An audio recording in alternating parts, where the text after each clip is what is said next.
Hello dear students, welcome to my YouTube channel be excellent. So students, आज हम सब class 12 की भौतिक विज्ञान पढ़ेंगे। कुछ प्रॉब्लम्स की वजह से मैं इधर कुछ एक हफ्ते से वीडियो नहीं बना पा रहा था, लेकिन अब वो प्रॉब्लम सॉल्व हो गई है और अब आप लोगों को कंटिन्यू हमारे वीडियो देखने को मिलेंगे। तो छात्रों, आप लोग वीडियो को ध्यान से देखना, अच्छे से देखना और कॉपी पर नोट करके ग्रुप में सेंड करना। तो चलिए वीडियो को स्टार्ट करते हैं। आज का हमारा टॉपिक है प्रतिरोधों का संयोजन। चैप्टर नंबर 5 चल रहा था, जिसमें मैंने प्रतिरोध, विद्युत धारा, धारा घनत्व, अनुगमन वेग, श्रांति काल, जितने भी टॉपिक्स थे, विशिष्ट चालकता वगैरह, वो सभी करवा दी हैं। ठीक है, अब एक लास्ट टॉपिक इसमें बचता है और बहुत इंपॉर्टेंट टॉपिक बचता है, प्रतिरोधों का संयोजन।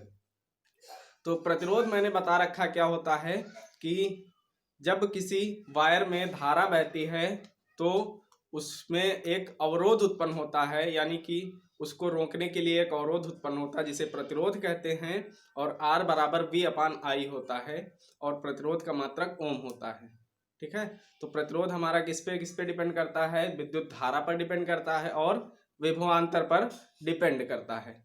तो चलिए आज हम अपना प्रतिरोधों का संयोजन देखते हैं। तो पहली चीज, तो प्रतिरोधों को संयोजित किया ही क्यों जाता है, उनको क्यों संयोजित किया जाता है या एक दूसरे में उनको क्यों जोड़ा जाता है, समझ लेते हैं। तो प्रतिरोध के मान को घटाने या बढ़ाने के लिए उनको एक दूसरे में संयोजित किया जाता है। आप लोग लिखेंगे किसी परिपथ में, इसके अंतर्गत लिखेंगे किसी परिपथ में प्रतिरोध का मान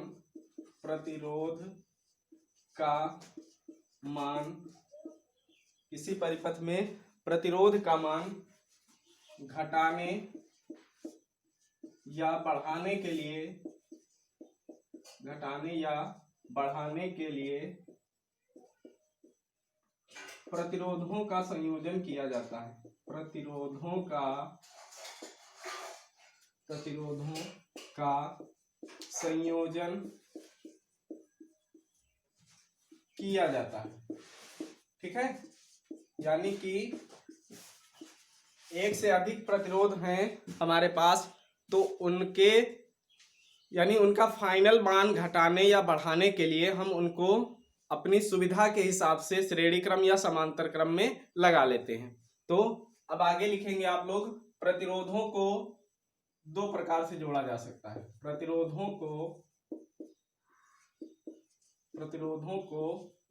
दो प्रकार से जोड़ा जा सकता है।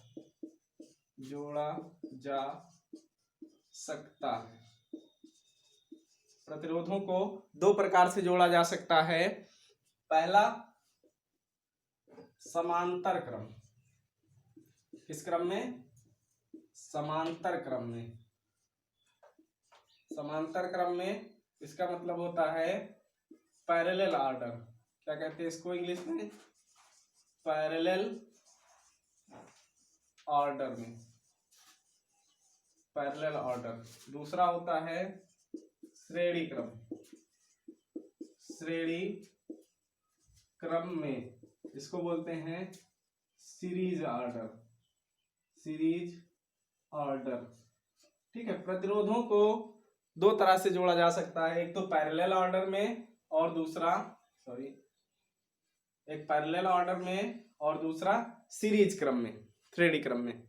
ठीक है, तो अब बात करते हैं जो दो तरह से हम प्रतिरोधों को जोड़ सकते हैं। तो घरों की जो वायरिंग होती है, लाइटिंग होती है, तो उसमें प्रतिरोधों को समांतर क्रम में जोड़ा जाता है, क्योंकि समांतर क्रम के जुड़ाव में जो है प्रतिरोधों का जो फाइनल मान होता है वो मिनिमम आता है, कम से कम आता है, जिस कारण से हमारे घरों में धारा आसानी से बह सकती है। ठीक है, तो यहाँ पर हम बात करते हैं, सबसे पहले हेडिंग लगाते हैं समांतर क्रम संयोजन। समांतर क्रम संयोजन, सबसे पहली हेडिंग क्या लगाते हैं? समांतर क्रम संयोजन। ठीक है, समांतर क्रम संयोजन क्या होता है कि प्रतिरोध जितने भी होंगे वो एक दूसरे के आमने सामने जुड़ेंगे। इसका हम पहले फिगर बना लेते हैं, आप लोगों को दिखा देते हैं अच्छे से। देखिए मान लीजिए ये हमारा कोई परिपथ है, यहाँ पर बैटरी जुड़ी है, ठीक है, और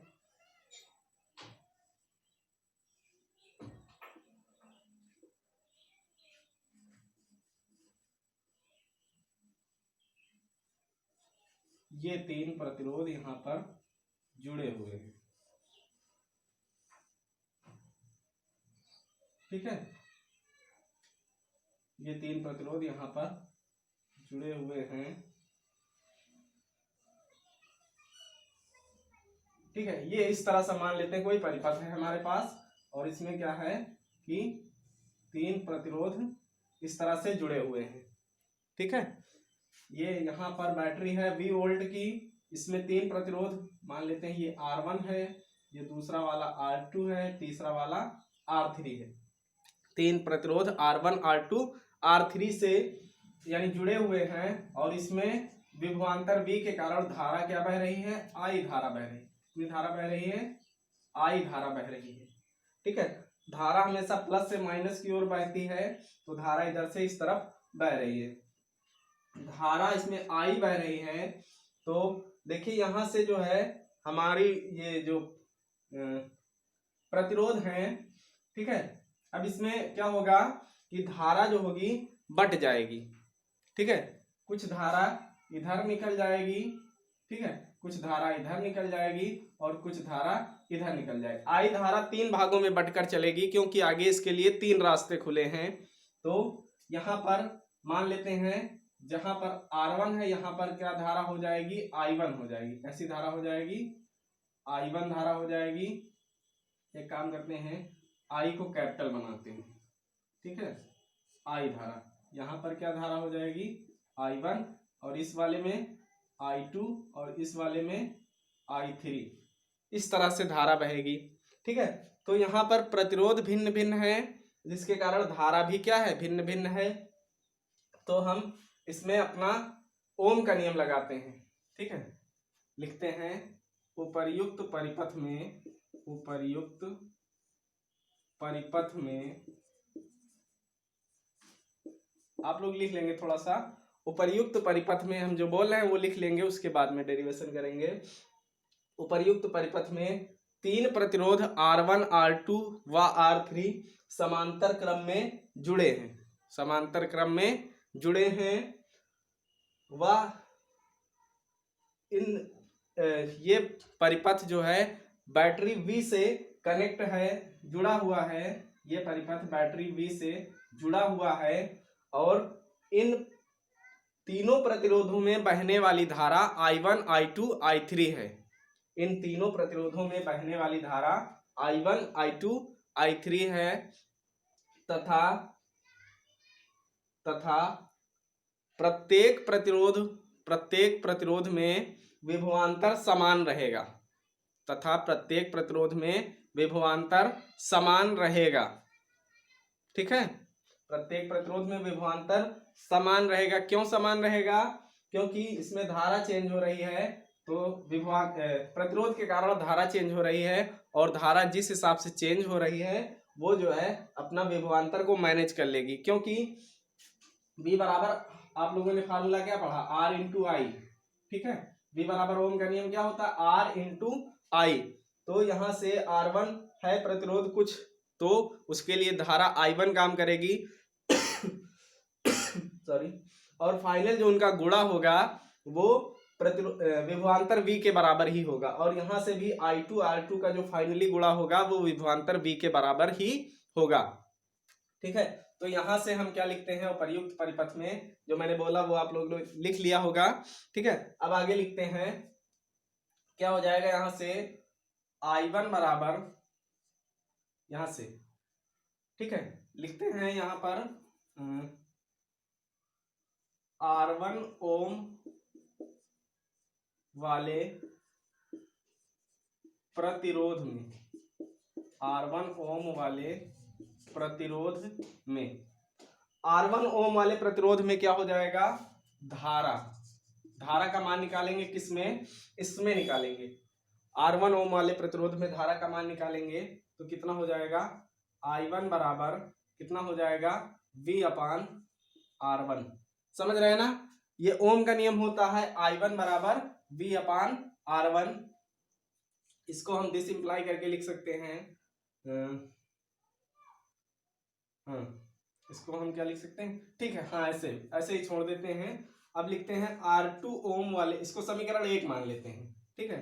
R2 ओम वाले प्रतिरोध में धारा, R2 ओम वाले प्रतिरोध में धारा, ठीक है। तो कितना हो जाएगा, I2 हो जाएगी धारा इसमें, और V बराबर कितना हो जाएगा, R2 हो जाएगा। समझ पा रहे हैं ना, V बराबर कितना हो जाएगा, I2 बराबर V अपान R2 हो जाएगा। इसी तरह से R3 ओम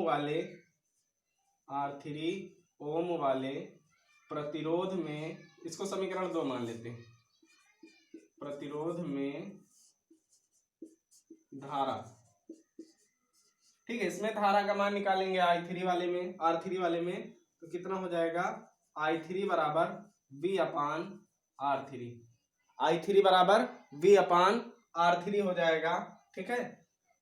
अब क्या करते हैं यहां पर, अब इधर कर देते हैं, अब समीकरण 1, 2 व 3 को जोड़ने पर, 1, 2 व 3 को जोड़ने पर, जोड़िए जरा, कितना हो जाएगा, यहां से I1 plus I2 plus I3 बराबर V अपान R1 प्लस V अपान R2 प्लस V अपान R3, ठीक है।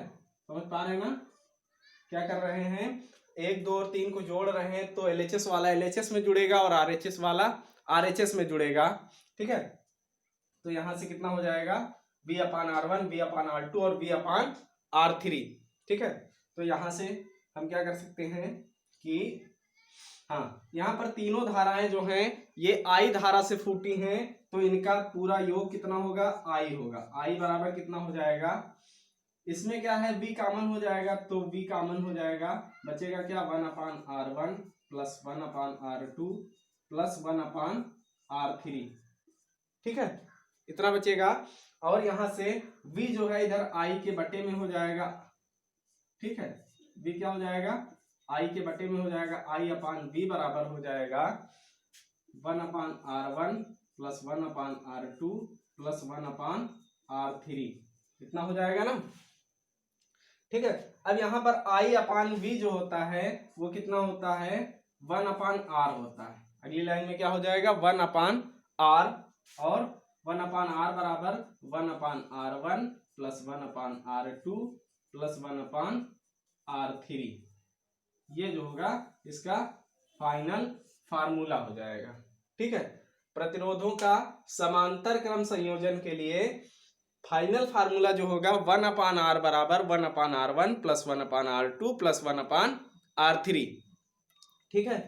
तो इतना हो जाएगा, तो आप लोग इसको कॉपी पर लिख लेंगे और उसके बाद ब्लैक पेन से लिखेंगे आप लोग कि अतः, लिखेंगे अतः समांतर क्रम संयोजन, प्रतिरोधों के समांतर क्रम संयोजन में, अतः प्रतिरोधों के समांतर क्रम संयोजन में उन सभी प्रतिरोधों का तुल्य प्रतिरोध, उन सभी प्रतिरोधों का तुल्य प्रतिरोध,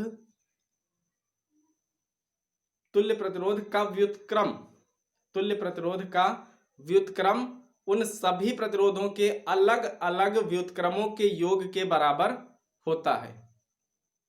फिर से सुनेंगे, उन सभी प्रतिरोधों के तुल्य प्रतिरोध का व्युत्क्रम उन सभी प्रतिरोधों के अलग अलग व्युत्क्रमों के योग के बराबर होता है। यानी कि फाइनल वाले का 1 अपान R, सभी का 1 अपान R1, 1 अपान R2, 1 अपान R3, ठीक है। तो इसको आप लोग कॉपी पर नोट कर लेंगे, ठीक है। अब हम पढ़ेंगे इसके बाद में श्रेणी क्रम संयोजन। इसको मैं इरेज कर देता हूं, आप लोग कॉपी पर नोट कर लेंगे।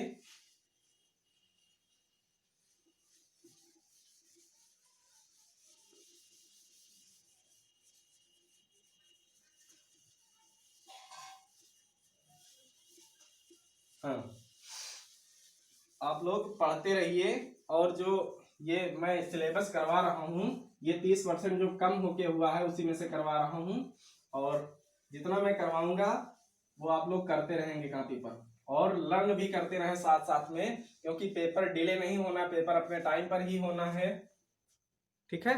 चलिए, रफ हो गया। अब हम क्या लिखते हैं, श्रेणी क्रम संयोजन। नंबर 2 हेडिंग रहेगी श्रेणी क्रम संयोजन। क्या रहेगी, श्रेणी क्रम संयोजन, ठीक है। हाँ, तो इसके लिए हम फिगर बना लेते हैं। एक देखिए, ये कोई हमारा परिपथ है, ठीक है। इसमें विभवांतर की बैटरी लगी है, एक मिनट, हाँ, ठीक है। इसमें 3 प्रतिरोध लगे हैं, और श्रेणी क्रम का मतलब एक ही रास्ते में पढ़ेंगे, इसमें पढ़ेंगे, एक ही रास्ते में पढ़ेंगे,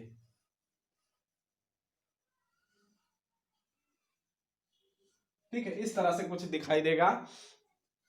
यहां पर धारा क्या बहेगी, आई धारा बहेगी, और प्रतिरोध क्या होगा, R1, R2 और R3, ठीक है। अब देखिए, धारा बह रही है तो धारा बहने के लिए एक ही रास्ता है, बात समझिए। कायदे से धारा बहने के लिए क्या है, एक ही रास्ता है, तो धारा इसमें चेंज नहीं होगी, और धारा चेंज नहीं होगी तो इसका मतलब इसमें विभवांतर चेंज होगा हर जगह पर, क्योंकि प्रतिरोध चेंज हो रहा है ना। तो प्रतिरोध चेंज हो रहा है, उसको मैनेज करने के लिए या तो धारा को चेंज होना पड़ेगा या तो विभवांतर को चेंज होना पड़ेगा। तो हम मान लेते हैं, मान क्या लेते हैं, इसमें विभवांतर ही चेंज होता है, और किस तरह से चेंज होता है उसको मान लेते हैं कि V1 और R2 वाले में V2 और R3 वाले में V3, R3 वाले में V3 विभवांतर हो जाता है, ठीक है। तो इस तरह से विभवांतर चेंज होता है, ठीक है। अब इसमें हम लिखते हैं क्या, कि लिखते हैं इसमें थोड़ा सा आप लोग लिखेंगे कि प्रतिरोधों के श्रेणी क्रम संयोजन में, प्रतिरोधों के श्रेणी क्रम संयोजन में सभी प्रतिरोध एक ही पथ में लगे होते हैं, एक ही पथ में लगे होते हैं, और लिखेंगे पहले प्रतिरोध का पहला सिरा।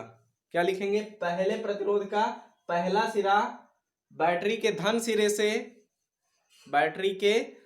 सिरे से व अंतिम प्रतिरोध का अंतिम सिरा, अंतिम प्रतिरोध का दूसरा सिरा, ऐसे लिखेंगे, व अंतिम प्रतिरोध का दूसरा सिरा बैटरी के ऋण सिरे से जुड़ा होता है, बैटरी के ऋण सिरे से जुड़ा होता है, ठीक है।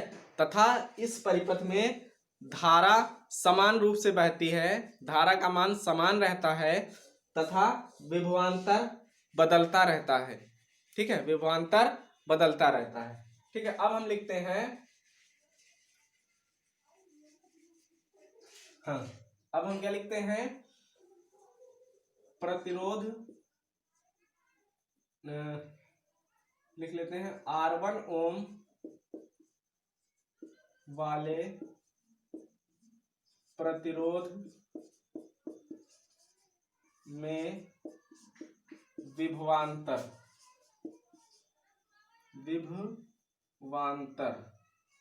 ठीक है। क्योंकि हमारा यहां पर चेंज क्या हो रहा है, विभवांतर, तो इसलिए हम विभवांतर का मान निकालेंगे। उसमें धारा चेंज हो रही थी तो हम धारा का मान निकालते थे, इसमें विभवांतर का मान निकालेंगे। तो V1 बराबर क्या होता है, ओम का नियम पढ़े हो, V बराबर IR, क्या होता है, V बराबर IR।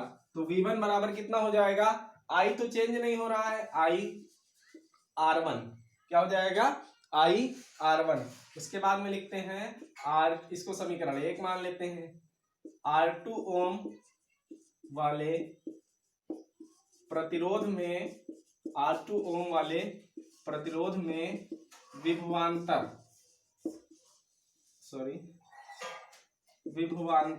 हाँ, R2 ओम वाले प्रतिरोध में विभवांतर V2 हो जाएगा। यहां से देखिए V2 क्या हो जाएगा, बराबर IR2 हो जाएगा। ठीक है, इसी तरह से R3 ओम वाले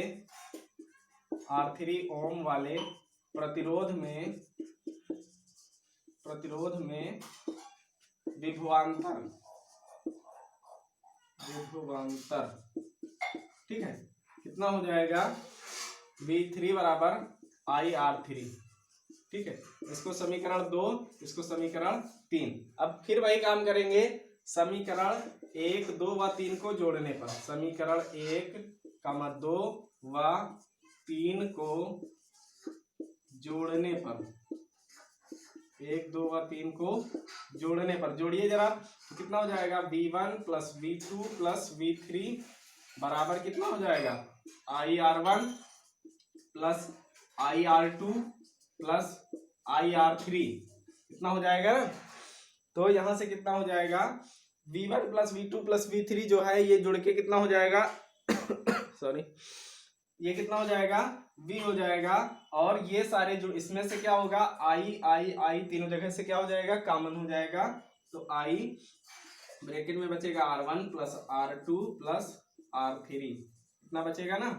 ठीक है, तो यहां से I जो है V के बटे में हो जाएगा, I क्या हो जाएगा, V के बटे में हो जाएगा, यानी V बटे I बचेगा, हो जाएगा इधर। और उधर क्या बचेगा, R1 plus R2 plus R3। और जो ये हमारा होता है इधर लिख देते हैं, हाँ, V बटे I होता क्या है, R होता है, क्या होता है, R, ये बराबर कितना है, R1 plus R2 plus R3। V बराबर क्या होता है, R होता है, नहीं, V अपान I बराबर, यहां से देखिए I जो है इधर बटे में आएगा तो बराबर क्या बचेगा, R ही तो बचेगा। तो V अपान I बराबर क्या होता है, R होता है। तो फाइनली जो इसका प्रतिरोध निकल के आएगा R, वो R equal to R1 plus R2 plus R3 करके आएगा। ठीक है, आप लोग इसको भी कॉपी पर नोट कर लेंगे। ये डेरिवेशन बहुत इंपॉर्टेंट है, ये दोनों पूछे जाते हैं परीक्षा में।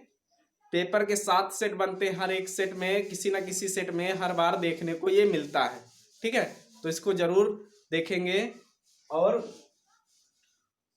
हाँ, इसके बाद में आप लोग ब्लैक पेन से लिख लेंगे डेफिनेशन इसकी थोड़ा सा, कि अतः श्रेणी क्रम, अतः प्रतिरोधों के श्रेणी क्रम संयोजन में, अतः प्रतिरोधों के श्रेणी क्रम संयोजन में उनका तुल्य प्रतिरोध उन सभी प्रतिरोधों के योग के बराबर होता है, उन सभी प्रतिरोधों के योग के बराबर होता है, उन सभी प्रतिरोधों के योग के बराबर होता है। ठीक है, उम्मीद करता हूं कि ये वीडियो आप लोगों के समझ में आया होगा अच्छे से, और आप लोग अच्छे से इसको देखेंगे। एक काम करें, पहले वीडियो को पूरा देख लें, उसके बाद में फिर से उसको देखें और साथ साथ में लिखते चले। पहले समझ लें कि वीडियो में क्या हुआ है, कैसे हुआ है, क्या पहले आया क्या बाद में आया, और कैसे हमको नोट करना है। ठीक है, पहले पूरा वीडियो देख लें एक बार अच्छे से, उसके बाद में उसको वीडियो को पॉज कर करके आप लोग लिखेंगे। या फिर अगर आप एक बार में देख के याद कर पाते हैं, वीडियो को समझ पाते हैं, तो अपने हिसाब से डेरिवेशन करें। क्योंकि डेरिवेशन क्या है, एक बार में समझ आ रहा है तो अपने हिसाब से करें, नहीं तो 2 बार देखें, और ज्यादातर कोशिश करें इसको अपने आप करने की। ठीक है, इससे क्या होगा, आपका तैयारी यहीं पर होता चलेगा, एक बार आपको रिवीजन करना रहेगा बस। ठीक है, तो आप लोग पढ़ते रहें, पेपर अपने टाइम पर ही होगा। ठीक है, तो मिलते हैं अगले वीडियो में। उम्मीद करता हूं कि ये वीडियो आपके समझ में आया होगा, और अगर वीडियो समझ में आया हो तो वीडियो को लाइक करें और कमेंट करें। ठीक है, धन्यवाद।